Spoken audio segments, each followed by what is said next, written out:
Today I want to chat with everyone about a particularly interesting topic, narrative structure. Have you noticed that many irresistible stories don't actually require sophisticated writing techniques? They simply use an appropriate narrative structure. It's like building a house. Choose the right structure, and the story naturally stands on its own. Today I'll share 4 of the most common and effective narrative structures. Ready? Let's begin.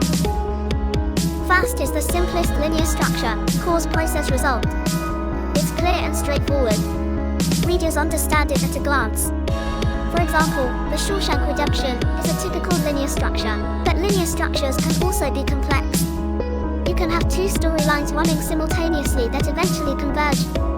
For instance, in The Departed, the undercover cop and the mole operate on parallel tracks, pulling against each other until their final confrontation reveals the truth. This dual-track approach increases tension and dramatic conflict. Next is the circular structure. It brings the story's conclusion back to its beginning, forming a perfect loop. The most classic example is the film Predestination. The protagonist travels through time, playing different roles in different periods, only to discover that all the key characters are versions of themselves. They return to the past, fall in love with themselves, give birth to themselves, hunt themselves, and finally kill themselves. All experiences lead to their own past and future. The ending is predetermined. When you come full circle back to the starting point, that point is no longer the same as it was originally.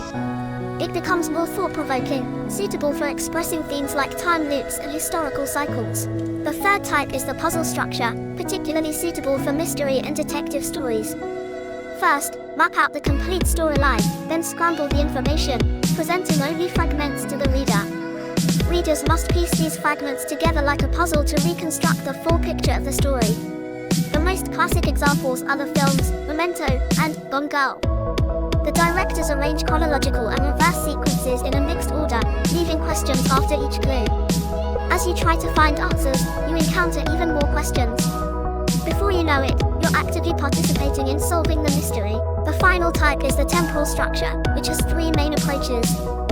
First approach, present past present, starting from the present, recalling the past, allowing the past to influence the present.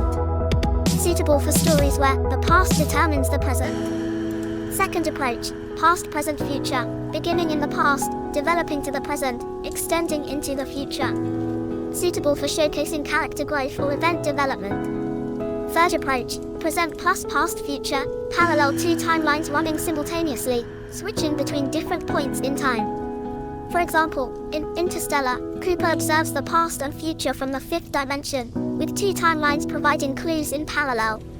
Be careful to avoid logical paradoxes, such as the grandfather paradox, which can be resolved using parallel timelines, as in the Back to the Future series. Core principle, choose an appropriate structure to give your story more depth and engage readers actively. Remember, structure isn't a limitation but a tool. Used correctly, it can transform your story from decent to irresistible. That's all for today's sharing. If you found this useful, remember to like and subscribe. See you next time.